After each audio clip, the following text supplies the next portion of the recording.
بعد کوئی نعرہ لگائے گا، نہ برادری واد کے نام پر بٹوارا ہوگا، نہ زبان کے نام پر کوئی لکیر کھینچی جائے گی، نہ جماعت کے نام پر کوئی نفرت پیدا کی جائے گی، نہ مسلک کے نام پر کسی کو بانٹا جائے گا، بلکہ ہم صاف یہ کہیں گے کہ میرا کلمہ ایک ہے، میرا اللہ ایک ہے، میرا رسول ایک ہے، میرا قرآن ایک ہے، میرا قبلہ ایک ہے، خدا کی قسم ہم ایک ہے۔ دنیا پڑھ سکتی ہے، یہ قوم جو کلمہ پڑھنے والی ہے انشاءاللہ کبھی بٹوارے کو قبول نہیں کر سکتی ہے۔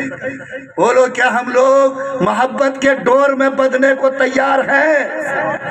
بولو ہاتھ اٹھاؤ اللہ کے نام پر،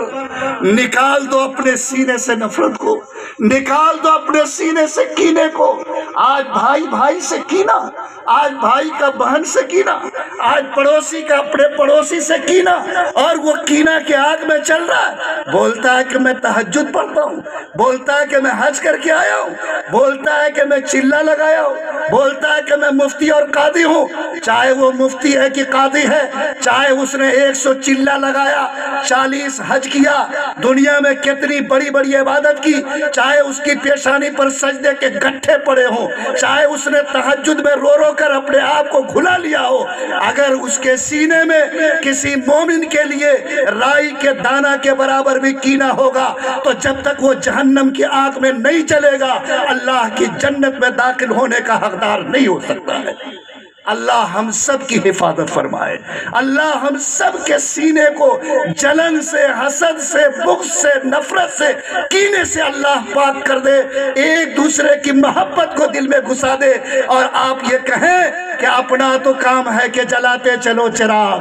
اپنا تو کام ہے کہ جلاتے چلو چراغ، رستے میں خواہ دوست یا دشمن کا گھر ملے، میرا کام اندھیرا بانٹنا نہیں، میرا کام کسی کو دھکا دے کر گرانا نہیں، ایک مسلمان کا کام کسی کو کچہری پہنچانا نہیں، ایک مسلمان کا کام کسی کے ہاتھ میں ہتھکڑی ڈلوانا نہیں، ایک مسلمان کا کام کسی کی عزت کی چادر اتارنا نہیں، ایک مسلمان کا کام کسی کی آبرو سے کھیلنا نہیں، بلکہ ایک سچے مسلمان کا کام گرتے انسان کو سہارا دینا ہے، روتے انسان کا آنسو پوچھنا ہے، بھوکے انسان کے پیٹ کو بھرنا ہے، پیاسے کو پانی پلانا ہے، ننگے کو کپڑا دینا ہے، وہ انسان جو زمین پہ محتاج ہے اس کی ضرورت کو پوری کرنا ہے، اور یہ کہنا ہے کہ جیسے اگر ہاتھ کو تکلیف ہوتی پورا جسم بے چین ہوتا، ہم ایک ایسا سماج بنائیں گے کہ مجمع کے ایک کونے میں کوئی تکلیف ہوگی پورا مجمع سمجھے گا یہ تکلیف مجھ کو ہوئی ہے، ایک کے گھر میں خوشی آئے گی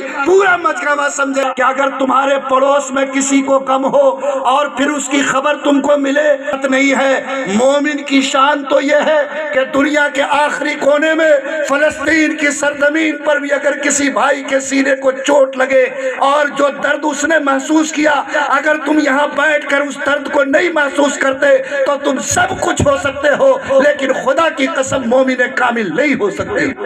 اللہ یہ جذبہ ہم سب کو نصیب فرمائے۔ وقت کم ہے، میں جو بات آپ سے عرض کرنا چاہتا وہ بات وہ درد ہے جو میں آپ کے سینے تک پہنچانا چاہتا۔ آج اگر میرا ایک بھائی بھی دل کے کینہ کو دور کر کے اٹھے گا، نفرت کے چراغ کو بجھا کر اٹھے گا، اپنے بھائی جس سے ٹوٹے اس سے ملنے کا عہد کر لے گا اور یہ سوچ لے گا کہ ایک مسلمان کی شان توڑنا نہیں بلکہ جوڑنا ہے، روٹھے کو منانا ہے، ٹوٹے ہوئے انسان کو قریب کرنا ہے، اور کتنا ثواب فرمایا کہ اگر کوئی مرد مومن کسی تو ٹوٹے ہوئے انسان کے ہاتھ کو ملا دیتا ہے تو اللہ 70 سال کی نفلی عبادت کا ثواب عطا فرماتا۔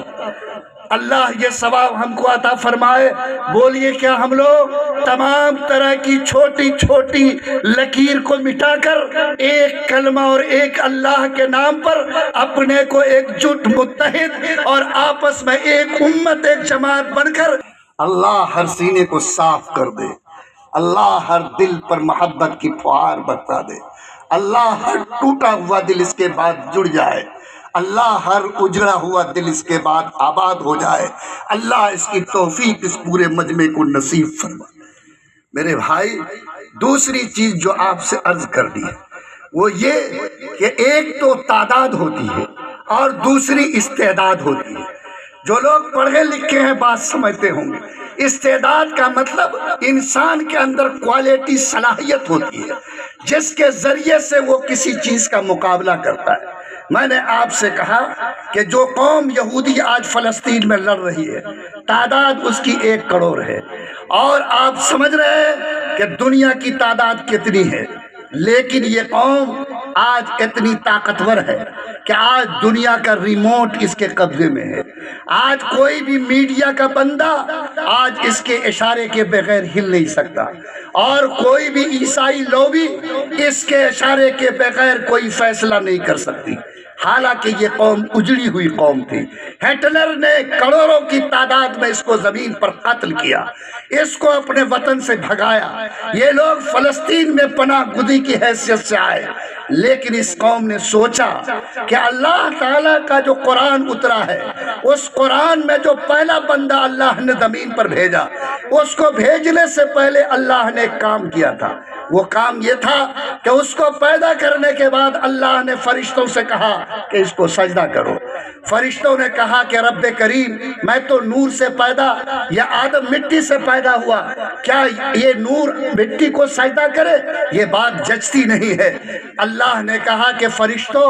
بے شک تمہاری بات صحیح ہے، لیکن اس مٹی کے انسان کے اندر میں نے ایک ایسی کوالٹی رکھی ہے، ایک ایسا جوہر رکھا ہے، ایک ایسا ہیرا رکھا ہے کہ جس کے اندر بھی وہ ہیرا ہوگا، دنیا کی ہر قوم کو اس کے سامنے جھکنا پڑے گا۔ فرشتوں نے کہا کہ کیا ہے وہ ہیرا؟ اللہ نے کہا وَعَلَّمَ آدَمَ الْأَسْمَاءَ كُلَّهَا، اللہ نے آدم کو دنیا جہان کا علم عطا کیا، اور وہ علم کا ہیرا اس کے سینے میں رکھا، اور فرشتوں سے کہا کہ یہ علم کا ہیرا اتنا قیمتی ہے کہ جس مخلوق کے اندر بھی ہوگا، ہر مخلوق کو اس کے سامنے جھکنا پڑے گا۔ فرشتوں نے اس کے سامنے سجدہ کیا۔ یہودیوں نے یہ بات جانا کہ ہم اگر زمین پر دوبارہ عزت کے ساتھ اٹھنا چاہتے ہیں، اس زمین پر ہم طاقت پیدا کرنا چاہتے ہیں، تو ہمیں صرف علم اور قلم، یعنی کتاب اور قلم کو اپنی مٹھی میں لینا ہوگا۔ اور صہیون کے پہاڑ پر یہ قوم جمع ہوئی، وہاں سے اس نے فیصلہ کیا کہ 100 سال تک ہم کو پڑھنے اور قلم اور کتاب کو پکڑنے کے علاوہ کوئی کام نہیں کرنا۔ یاد کیجئے، پورا ایک یہودی اتنے بڑے بال بنا لیا، 100 سال تک اس نے ایک کام پر ریسرچ کیا۔ کوئی ماچس بنایا، کوئی بلب بنایا، کوئی پنکھا بنایا، کوئی ہوائی جہاز کا پرزہ بنایا، کوئی ریل کی طاقت کو جانا۔ لوگوں، کیا آپ بولو، آپ کے گھر میں وہ قرآن اترا تھا جس نے آپ کو کہا تھا کہ تمہاری عزت کا راستہ یہ ہے، اور میرا سب سے پہلا حکم یہ ہے کہ پڑھو اور کتاب اور قلم کو اپنے ہاتھ میں پکڑو۔ اقرا بسم ربک الذی خلق، خلق الانسان۔ اور اس کو سمجھا یہودیوں نے، اور 100 سال کی محنت کے بعد آج وہ قوم اس جگہ پر ہے کہ 1 کروڑ قوم کے مقابلے میں ساری دنیا چپی سادے ہے، اور پوری دنیا کا ریموٹ آج اس قوم کے ہاتھ میں ہے، اور عیسائی جیسی بڑی قوم کا کوئی فیصلہ اس قوم کے اشارے کے بغیر نہیں ہو رہا ہے۔ لوگوں، کیا آج بھی آنکھ کی پٹی کھلنی چاہیے کہ نہیں کھلنی چاہیے؟ کیا آج بھی ہمارے دل کی کھڑکی کھلنی چاہیے کہ نہیں؟ لے دے کر کے کھرپی اور کچیا، لے دے کر کے وہی مٹی کھود کے کھانا۔ کبھی آسمان کو دیکھو، کبھی سمندر کے نیچے اترنے والے کو دیکھو، کبھی چاند پہ جانے والے کو سوچو کہ ہم جیسا انسان ہے جو چاند پہ جا رہا ہے، جو فضا میں گھر بنا رہا، جو سمندر کے سینے کو چیر رہا، وہ کوئی جنات نہیں بلکہ آپ جیسے انسان والی مخلوق ہے۔ لوگوں بتاؤ، اگر اس نے آپ کے قرآن سے سبق سیکھ کر آسمان میں اڑنا سیکھا، زمین پر چلنا سیکھا، زمین کے اندر چلنا سیکھا، سمندر کے سینے کو پھاڑنا سیکھا، تو کیا وہ علم اور قلم کو پکڑنا آج کی تاریخ میں بھی ہماری ذمہ داری ہے یا نہیں ہے؟ ارے بولو، ہے یا نہیں ہے؟ لوگوں، میں بھیک مانگتا ہوں آپ، مسلمانوں جاگو، آج بھی نہیں جاگے تو شاید کوئی عزت کا راستہ آپ کو نہیں ملے گا۔ آپ کو پڑھنا ہے، کتاب اور قلم کو اپنے مٹھی میں لینا ہے، یہ طے کرنا ہے کہ میرا باپ مجھ کو نہیں پڑھایا، رب کریم لیکن میں گناہ نہیں کروں گا، میں اپنی اولاد کو ایک ذمہ دار باپ بن کر، ایک وفادار باپ بن کر، ایک ایماندار۔ تو کیا ہم لوگ یہ قسم کھا سکتے ہیں کہ انشاءاللہ ہم اپنے بچوں کو پڑھائیں گے؟ کتنا کمزور انشاءاللہ؟ انشاءاللہ کیا پڑھاؤ گے؟ سب سے پہلے اللہ کو پڑھاؤ، پھر اللہ کو جاننا، اللہ کے حکم کو سمجھنا، یہ مومن کا پہلا کام ہے کہ نہیں ہے؟ یہ کہاں ملے گا؟ مدرسہ فیض القرآن میں۔ یہ کہاں ملے گا؟ مکتب کے سائے میں۔ قرآن ہم وہاں بیٹھ کر سیکھیں گے، اللہ کو وہاں بیٹھ کر پہچانیں گے، یہاں کے لوگوں کے سینے سے